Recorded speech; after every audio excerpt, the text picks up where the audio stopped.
ہم نے محدود دعائیں رکھی ہوئی ہیں، محدود. وہ جی فلانا کام میرا ہو جائے تو بھئی وہ ایک ہو گیا، اس کے بعد پھر نئی ٹینشن بن جائے گی. نہیں، میں جی بچوں کی شادی کر لوں جی پھر میں فارغ ہوں. آپ شادی کر کے دیکھیں، لاگ پتہ جائے گا کیسے فارغ ہوتے ہیں. آپ یہاں رکتے کیوں ہیں؟ آپ خدا سے عافیت کیوں نہیں طلب کرتے؟ اس کی بارگاہ سے وہ کیوں نہیں مانگتے کہ جو ایک قطرہ ملے تو دنیا اور آخرت کے سارے کام ہو جائے؟ اس سے اس کی رحمت کا سوال کرے، اس سے اس کے کرم کا سوال کرے. اللہ کی بارگاہ میں بھی حاضر ہونا اور جچی تلی اور جناب ناپ تول کر اور محدود چیزوں کا سوال کرنا، مالک سے مانگے. اور وہ جب دیتا ہے تو دیتا بھی بے حساب ہی ہے. وہ جب عطا کرتا ہے تو کرم کے دروازے کھول کے عطا کرتا ہے، ورنہ تو ایک الجھن سے انسان نکلتا ہے دوسری میں الجھ جاتا ہے. ایک بزرگ تھے، ہر وقت اللہ سے عافیت مانگتے تھے، ہر وقت اللہ سے عافیت مانگتے تھے، ہر وقت عافیت مانگتے تھے. لوگوں نے پوچھا، لوگ ان کو صالح جانتے تھے، نیک سمجھتے تھے، کہ حضور آپ اور کوئی دعا مانگتے نہیں، عافیت ہی مانگتے ہیں. فرمانے لگے میں مانگا کرتا تھا شروع میں، بعد میں خیال آیا اور بھی دعائیں مانگا کرتا تھا، یہ احساس بعد میں نصیب ہوا. فرماتے میں مزدوری کرتا تھا، مال برداری کرتا تھا، ایک جگہ پہ ڈیوٹی کر رہا تھا تو تھک گیا، اور وہ جو کام لینے والے لوگ تھے ان کے رویہ بھی بڑا ترس تھا، تکلیف ہوئی. تو میں نے اپنے مالک کی بارگاہ میں عرض کی، مالک اگر 2 روٹی بغیر مجھے مشقت کے مل جائے دن میں تو تیری بارگاہ تو بڑی کریم ہے. کہتے ہیں میں نے یہ دعا مانگ لی. ذرا میں تھوڑا آگے بڑھا تو 2 بندے آپس میں لڑ رہے تھے، میں ان کی صلح کرانے کے لیے، انہیں بچانے کے لیے آگے بڑھا. تو میں جس کو چھڑا رہا تھا دوسرے نے میرے اوپر ضرب لگا دی، میرا بھی سر پھٹ گیا. تھوڑی دیر کے بعد وہاں پولیس آ گئی، وہ تینوں کو لڑنے والا سمجھ کے اٹھا کے لے گئے، مجھے جیل ہو گئی. 2 روٹیاں بغیر مشقت کے روز ملنی شروع ہو گئی. دعا مانگی تھی نا کہ یا اللہ 2 روٹیاں مل جائے نا بغیر مشقت کے. کہتے ہیں وہ 2 روٹیاں روز ملتی، کوئی کام نہیں کرنا پڑتا تھا، پر جیل ہو گئی. فرماتے میں بڑا پریشان تھا، روز روٹیاں پابندی سے آتی اور بہترین آتی، کھانا ملتا. پھر کچھ عرصے کے بعد میں نے سوچا کہ یار یہ دعا تو قبول ہو گئی نا تیری، اب تو اگر اس پر کوئی الگ بات کرے گا تو وہ تو غلط کرے گا. کہتے ہیں پھر خود ہی میرے دل میں اللہ نے بات ڈالی اور میں نے عرض کی، مالک 2 روٹیاں نہیں، مجھے تو عافیت چاہیے، مجھے تو عافیت دے، میرے اوپر تو کرم فرما، تو نظر رحمت کر، جے ایک قطرہ بخشے مینوں، جے ایک قطرہ بخشے مینوں تے کام بن جاندا ہی میرا، مہربانی کر عافیت عطا کر. فرماتے پھر خدا نے کرم کیا، کہاں سے اسباب بنے میرے جیل سے چھوٹنے کے، کون کون میرے ضمانتی بنے اللہ ہی جانتا ہے.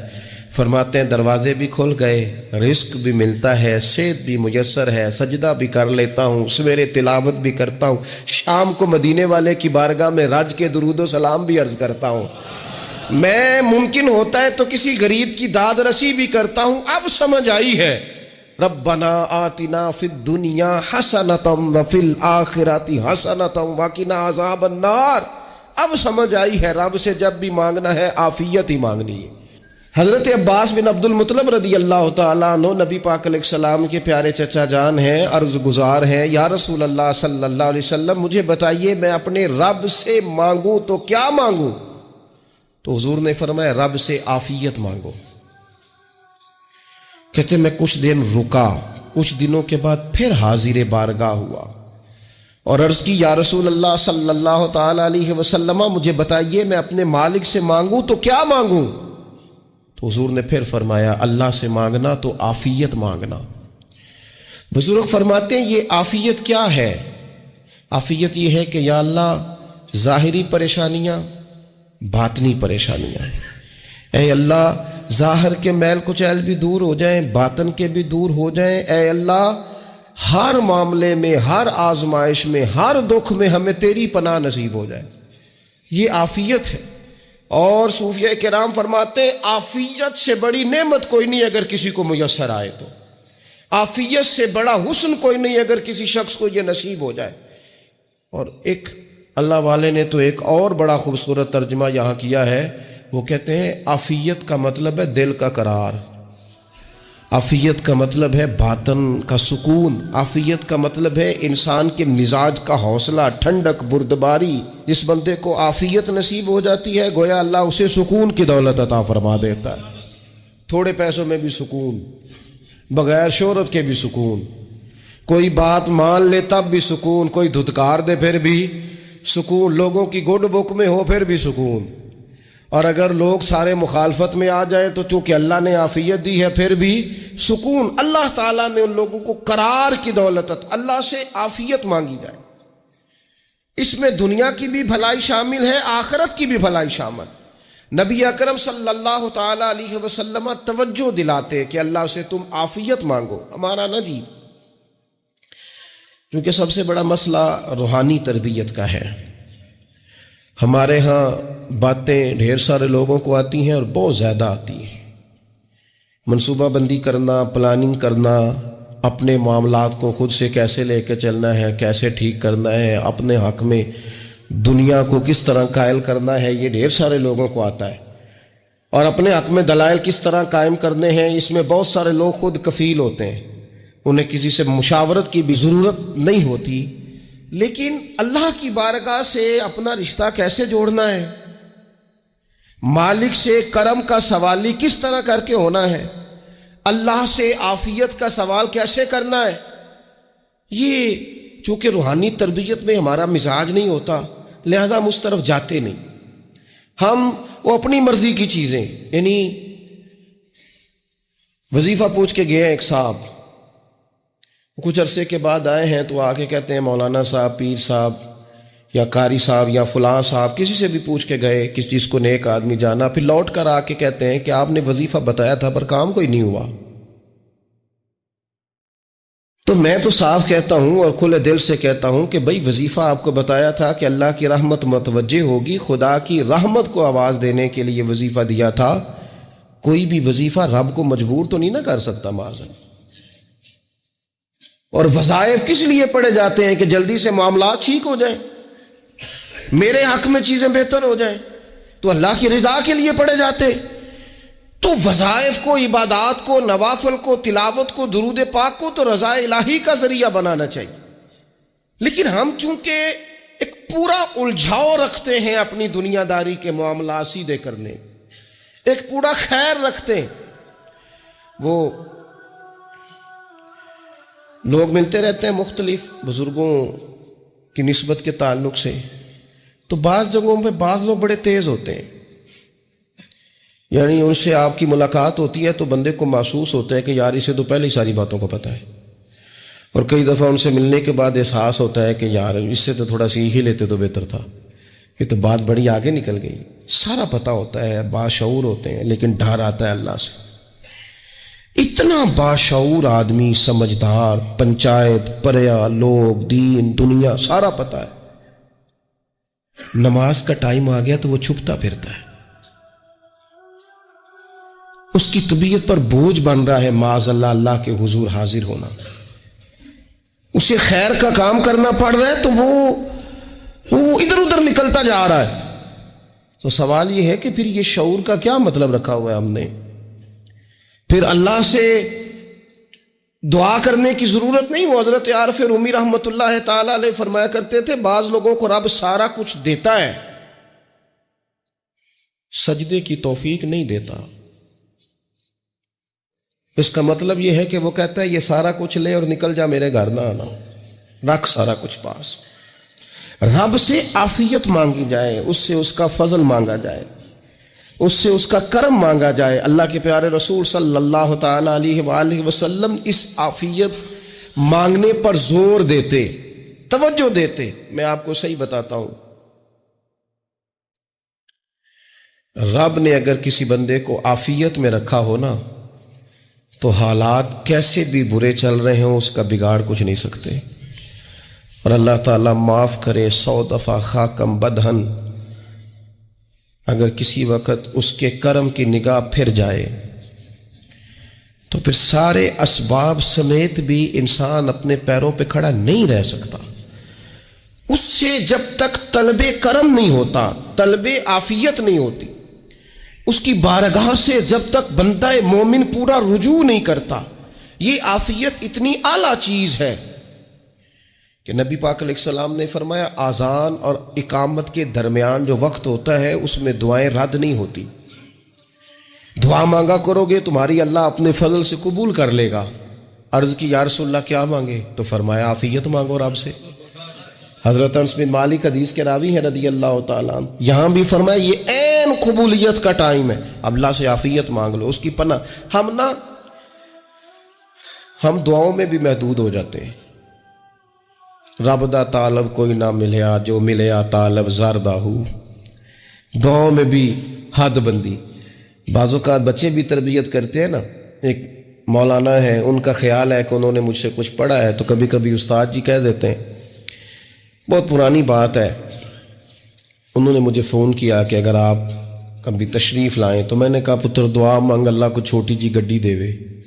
تو اس بچے نے میری بڑی تربیت کی، کہنے لگا استاد جی اللہ کو لو منگنی ہے تو وڈی ساری منگو. آپ نے محدود کیوں کیا کہ بھئی یہ چھوٹی سی اللہ گاڑی کیوں اللہ چھوٹی دے؟ رب دے تو بڑی دے اور رحمت سے دے، اللہ سے مانگنی ہے نا جی.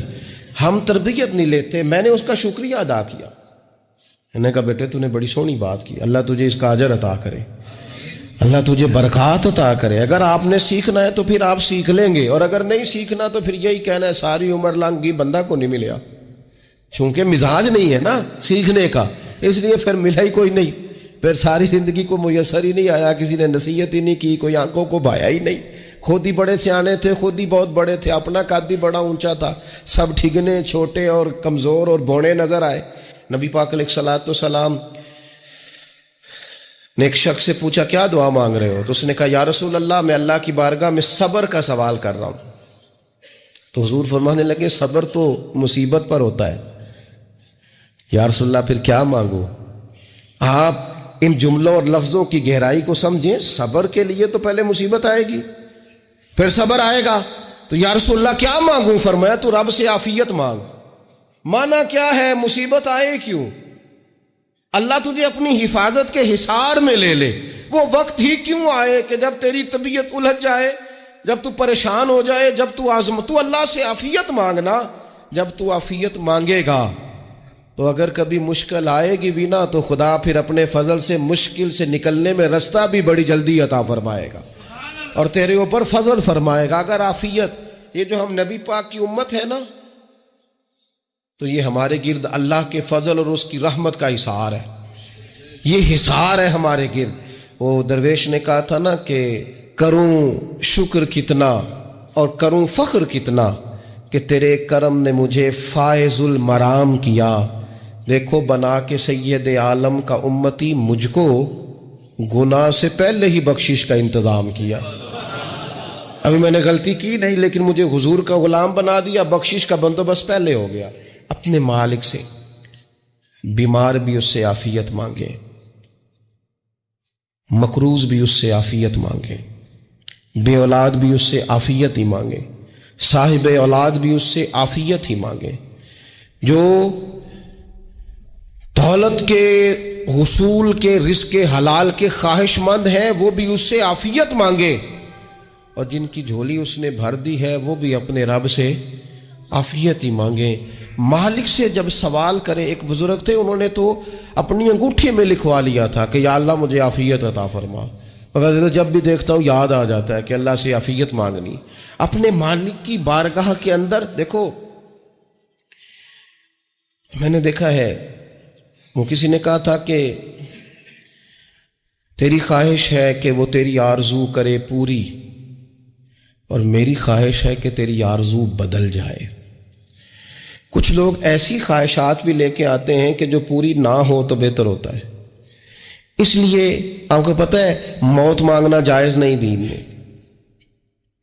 مصائب سے گھبرا کر، مشکلات سے گھبرا کر، زندگی کے مد و جزر سے پریشان ہو کر موت کا سوال کرنا جائز نہیں. کس طرح جائز ہے؟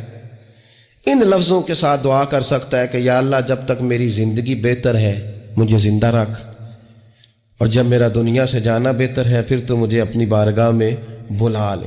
یہ بھی کیا ہے؟ یہ بھی عافیت کا سوال ہی ہے کہ یا اللہ رکھ بھی تب تک جب تک رہنا بہتر ہے۔ نبی پاک نے بھی ارذل العمر ہونے سے پناہ مانگی۔ ہمارا یہ مزاج بن گیا ہے کہ ہم اپنے حق میں ایسی چیزوں کا سوال کر رہے ہوتے ہیں جو کئی دفعہ ہمیں مل جائیں تو ہمارا نقصان کریں۔ قرآن حکیم ایک جگہ پہ اللہ کریم نے فرمایا ہے کہ اگر سب لوگوں کو مال دے دوں تو بغاوت کریں، فساد ہو جائے۔ کیا مانا کہ اپنا نقصان کر بیٹھے لوگ۔ ہم اپنے مالک کی بارگاہ میں بعض ایسی چیزوں کے سوالی ہیں کہ جو ہمارے لیے ٹھیک نہیں ہے، ہمیں اس کے کرم پر چھوڑنا ہے، اس سے عافیت مانگنی۔ اور بعض لوگ، چونکہ میں کہہ چکا ہوں شروع میں کہ ہماری دینی روحانی تربیت نہیں ہوتی اور ہم کہیں سے باقاعدہ اسباق لینے کے قائل ہی نہیں ہوتے، پوری تربیت کا ہمارا مزاج نہیں ہوتا، اپنی عقل اور اپنا شعور اور اپنے حساب سے ہم زندگی کو بتانا چاہتے ہیں۔ اور یہ جو میرا دور ہے یہ ویسے ہی الجھا ہوا زمانہ ہے، اللہ ماشاء اللہ، پتہ نہیں کوئی کیا بول رہا ہے، کوئی کیا کہہ رہا ہے، ایسے جیسے کوئی میلہ لگا ہوا ہے اور کان پڑی آواز سنائی نہیں دے رہی۔ جس کی دکان پر کوئی گاہک نہیں وہ بھی کہہ رہا ہے لائنیں بنا لو۔ ایسا الجھا ماحول ہے اور ایسی آزمائش ہے کہ لوگ بیچارے پریشان ہیں۔ دیکھیں، جب تربیت کے ساتھ انسان آگے بڑھتا ہے نا، ہمارے پاس مقتدا ہے اللہ رسول کا کلام، ہمارا پیشوا ہے رب رسول کا فرمان۔ جب ہم کتاب و سنت کی روشنی میں آگے بڑھتے ہیں تو پھر ہمارے لیے منزل آسان بھی ہوتی ہے اور قریب بھی ہوتی، پھر ہمارے لیے آگے کی طرف سفر کرنا، آگے بڑھ جانا یہ آسان ہوتا ہے۔ آپ غور کریں، جو لوگ دنیا میں کامیاب رہے، بھلا کس طرح کامیاب رہے؟ وہ اس طرح کامیاب رہے کہ انہوں نے نا اپنے رب سے عافیت مانگی، اللہ تعالیٰ نے خود بخود ان کے لیے رستے بنائے۔ آپ تاریخ پڑھیں گے بعض لوگوں کی تو لگ نہیں رہا تھا کہ وہ اتنی کامیابی حاصل کریں گے۔ دیکھ لیں آپ، حضرت غوث اعظم جیلانی رضی اللہ تعالیٰ عنہ بغداد شریف تشریف لاتے ہیں تو ان کی کیفیت یہ ہے کہ پتے کھا کے گزارا کرنا پڑتا ہے، یعنی پیچھے کوئی ایسا بیک گراؤنڈ کسی کا بنایا ہوا ادارہ، کوئی بڑی خانقاہ، کوئی بڑے لمبے چوڑے والد صاحب کے مریدین، کوئی بڑا لمبا سلسلہ نہیں مل رہا۔ ان کو بظاہر پتے کھا کے گزارا کرنا پڑتا ہے، لیکن چونکہ وہ نکلے ہیں اللہ کی مدد کے ساتھ، انہیں اللہ نے تائید دی ہے، فضل فرمایا ہے، تو نتیجہ یہ نکلا ہے کہ 70 ہزار بندہ ایک ایک وقت میں تربیت لینے کے لیے ان کے سامنے موجود ہے۔ یہ اللہ نے اسباب بنائے ہیں، کیونکہ جب رب عافیت عطا کرتا ہے تو پھر اللہ اسباب بھی پیدا فرماتا ہے۔ ہمارا ذہن تو تھک جاتا ہے سیاست کرتے کرتے، ہم تو جناب پوری ترتیب سے ہمیں سلیقہ آتا ہے کس طرح کر کے کس بندے کو کیسے قائل کرنا، پورے طور پر ہم وہ ساری زندگی سیاست کرتے رہتے ہیں۔ وہ خاندانوں میں بھی چلتی ہے، گلی محلے میں بھی چلتی ہے، دوستوں میں بھی چلتی ہے، اور بعد میں پتہ چلتا ہے کہ یہ پتے کھیل کون رہا تھا، اصل میں صلح کرانے والا تھا کہ لڑائی کرانے والا تھا، یہ سب کا خیر خواہ تھا، یہ سب کی ذہن کے اندر فطور کی آمیزش ہی اس شخص کی وجہ سے تھی۔ ہم چونکہ وہ خاص عافیت اللہ سے نہیں مانگتے، ہماری مخصوص سیاست ہوتی ہے سبھی کو راضی رکھو، اس کا نتیجہ یہ نکلتا ہے کہ ایک ٹائم آتا ہے کوئی بھی راضی نہیں رہتا۔ ہم اگر اپنے مالک کی طرف رجحان کریں اور اللہ نے جو ہمیں شعور دیا ہے اس شعور کو لے کر اللہ کی بارگاہ کی طرف بڑھیں، آپ یقین کریں اعلیٰ حضرت بریلوی رحمۃ اللہ علیہ کی کتابیں ہیں، ایک ایک کتاب پر پی ایچ ڈی ہو رہی ہے، اور انہوں نے 150 سال پہلے بیٹھ کر جو کچھ لکھا تھا بین ہی لفظ بلفظ اس کی ضرورت آج محسوس ہو رہی ہے اور آنے والے وقت میں بڑھ رہی ہے۔ لیکن ان کے پاس کوئی ٹیم نہیں تھی، 50 لوگ نہیں تھے جو ان کے پاس بیٹھ کے لکھواتے، اپنا پریس نہیں تھا، ایسے لوگ نہیں تھے کہ جن کو پتا ہوتا کہ کتاب ہم کل چھاپیں گے اور اتنے فیصد یہ مارکیٹ میں نکل بھی جائے گی، ایسا کچھ نہیں تھا۔ کیا تھا؟ اللہ کی مدد ساتھ تھی، تائید ایزوی ساتھ تھی، اللہ نے اپنی عافیت میں رکھا تھا۔ وہ قرآن مجید کی آیت کا ترجمہ کرتے ہیں نا اعلیٰ حضرت اہدنا الصراط المستقیم، یا اللہ ہمیں سیدھی راہ پہ چلا۔ بہت سارے مفسرین نے کہا اے اللہ ہمیں سیدھا راستہ دکھا، فرماتے ہیں اے اللہ ہمیں سیدھی راہ پر چلا۔ تو کسی نے کہا حضور یہ چلا اور دکھا میں کیا فرق ہے؟ فرمانے لگے دکھانے کا مطلب یہ ہوتا ہے کہ کسی نے پوچھا میں نے گجرانوالہ جانا ہے، تو دکھانا یہ ہے کہ اسے کہا یہاں سے باہر نکلو، روڈ پہ چڑھ جاؤ، سیدھے جاؤ گے، ایک پول آئے گا اسے کراس کرنا، نیچے اترنا، وہاں سے شہر شروع ہو جائے. پھر اس نے اگر کوئی اندرونی جگہ شہر کی پوچھ لی تو اس کو کہا کہ رائٹ ہو جانا، پھر لیفٹ ہو جانا، پھر آگے کسی سے مزید. یہ ہے راستہ دکھانا، اور ایک ہے چلانا. اس نے کہا میں نے گجرانوالا جانا ہے، تو اس نے کہا ساتھ بیٹھنا میری گاڑی پہ، جہاں تو نے جانا ہے میں چھوڑ کے آتا ہوں. یہ راستے پہ چلانا ہے، یہ مقام تفکر ہے. آپ اس پر غور فرمائیں گے. کہتے ہیں یا اللہ تو ہمیں راستہ دکھائے گا، اور دکھاتا ہے، لیکن چاروں جانب شیطان بھی تو بیٹھا ہے نا، فتنے بھی تو ہے نا. تو اگر تیری رحمت ساتھ ساتھ رہے، مانا کہ محبت کے سفر میں ہر گام پہ 100 مشکل ہے، لیکن یہ سفر آسان بھی ہے اگر ساتھ تمہارا ہو جائے. اگر تو ساتھ چلے تو پھر یہ سفر مشکل. وہ ہارون رشید نا اپنے محل کی چھت پہ ٹہل رہا تھا، سب سے اوپر والے چوارے پر. نیچے سے حضرت بہلول دانا گزر رہے تھے، اوپر اس کے ساتھ سپاہی بھی تھے، گن مین بھی تھے. اس نے کہا یہ بابا تو ذرا اوپر اٹھاؤ. انہوں نے ایک ڈولی، ایک ٹوکری سمجھ لیں، اس کو رسیاں باندھ کے نیچے پھینکا. نیچے جو سپاہی تھے ان کو کہا کہ یہ بابا جی کو پکڑ کے اس میں بٹھاؤ. انہوں نے جبرن تھاما بابا جی کو، اس میں ڈالنا. اوپر والوں نے کھینچ لیا. 2-3 منٹ لگے. ہارون رشید کے سامنے حضرت بہلول دانا پہنچ گئے تو تھوڑے ناراض بھی ہوئے کہ یہ کوئی طریقہ تو نہیں نا بلانے کا. ملاقات ہوئی تو کہا کیوں بلایا؟ کہنے لگا ایک مسئلہ پوچھنا تھا. فرمانے لگے بادشاہ ہے نا، تیرے مسئلے پوچھنے کا بھی اپنا ہی انداز ہے، پوچھ مسئلہ. کہنے لگا بابا پوچھنا تھا کہ آپ اللہ تک کیسے پہنچے؟ حضرت بہلول دانا چپ کر گئے. 2-4 منٹ کے بعد کہنے لگے جس طرح ابھی زمین سے تیرے تک نہیں پہنچا، بالکل اسی طرح پہنچ گیا اور رب کریم کی بارگاہ تک. اور وہ بھی جو اس نے کرم فرمایا ہے، ورنہ میں تو نہیں سمجھتا کہ میں پہنچ گیا. وہ بھی اگر تیری خوش گمانی ہے. ہارون رشید کہنے لگا مجھے سمجھ نہیں آئی. فرمانے لگے تو بادشاہ جو ہے، اتنی جلدی کیسے سمجھ میں آئے گی تجھے بات؟ فرمانے لگے اگر میں تجھ سے ملنا چاہتا نا تو میں ایک درخواست لکھتا، پھر کسی وزیر سے سفارشی سائن کراتا، پھر وہ جمع کراتا، پھر مجھے ٹائم ملتا کہ فلاں دن فلاں تاریخ فلاں ٹائم آ جانا، پھر آ کے میں لائن میں لگتا. پھر بھی تو بادشاہ ہے، تیرا موڈ بنتا ملنے کا کہ نہ بنتا. جب میں چاہتا تو پتہ نہیں کتنا ٹائم لگ جاتا، جب تو نے چاہا ہے نا تو 1 منٹ بھی نہیں لگا. فرمانے لگے میں نے دعویٰ ہی نہیں کیا کہ میں جد و جہد کر کے پہنچوں گا، میں نے تو رب کی بارگاہ میں عاجزی کی ہے، پھر رب نے ہی کرم فرمایا ہے، اسی نے مہربانی کی ہے. مانا کہ محبت کے سفر میں ہر گام پہ 100 مشکل ہے، لیکن یہ سفر آسان بھی ہے اگر ساتھ تمہارا ہو جائے. اس کے کرم کا ساتھ رہا ہے، اس سے عافیت مانگی ہے، اپنے آپ کو اس کے سپرد کیا ہے تو اس نے کرم کر دیا. جب تک یہ مزاج نہیں ہم بناتے کہ مالک سے عافیت کا سوال کریں، اپنے آپ کو اپنے رب کے حوالے کر دیں، اس کی رحمتوں کے سپرد کر دیں، اتنی دیر تک زندگی میں ٹھہراؤ نہیں آتا، قرار نہیں آتا. مشکات میں موجود ہے، اللہ کے پیارے رسول صلی اللہ تعالی علیہ وسلم تیمارداری کے لیے گئے تو صحابہ کرام فرماتے ہیں وہ بندہ نا اتنا پتلا نحیف اور لاغر ہو گیا تھا جس طرح چڑیا کا بچہ ہوتا ہے، کمزوری ضعف طاری تھا. تو محبوب کریم نے اسے دیکھا تو بڑے کریمانہ انداز میں کریم فرمانے لگے تو کوئی دعا نہیں مانگتا، تو عافیت نہیں مانگتا اللہ سے؟ عرض کی یا رسول اللہ صلی اللہ تعالی علیہ وسلم، میں نے اپنے رب کی بارگاہ میں عرض کی ہے مالک قیامت کا عذاب بڑا سخت ہے، میں نہیں برداشت کر سکتا، تو نے اگر مجھے کوئی سزا دینی ہے تو یہی دے لے، قیامت کو نہ دینا. تو کہتے ہیں محبوب فرمانے لگے سبحان اللہ، او خدا کے بندے تو رب کی سزا دنیا میں بھی نہیں سہ سکتا. اللہ سے یہ بھی سوال نہ کر، تو رب سے کہہ ربنا آتنا فی الدنیا حسنۃ وفی الآخرۃ حسنۃ وقنا عذاب النار.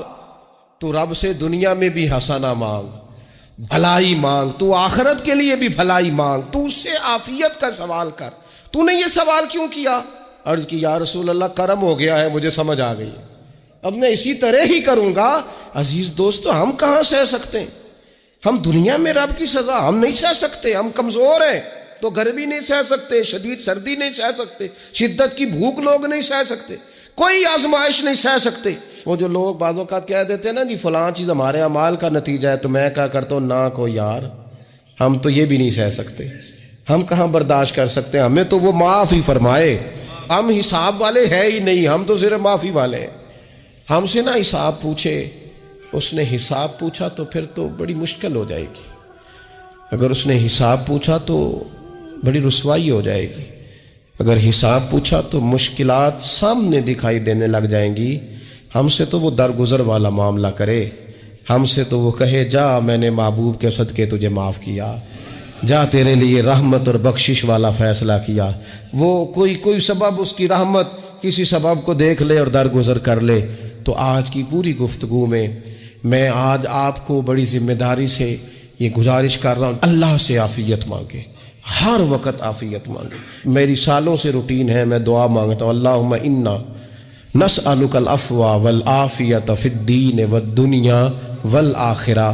اور یہ خاموش تبلیغ ہوتی رہی، میں مانگتا رہا، کئی بچوں کو ویسے یاد ہو گئی، اس کو یاد کر لیں، اللہ سے عافیت مانگے، دین میں، دنیا میں، آخرت میں، اس کو اپنا مزاج بنائے۔ اللہ تبارک و تعالی ہم سب کو عافیت نصیب فرمائے۔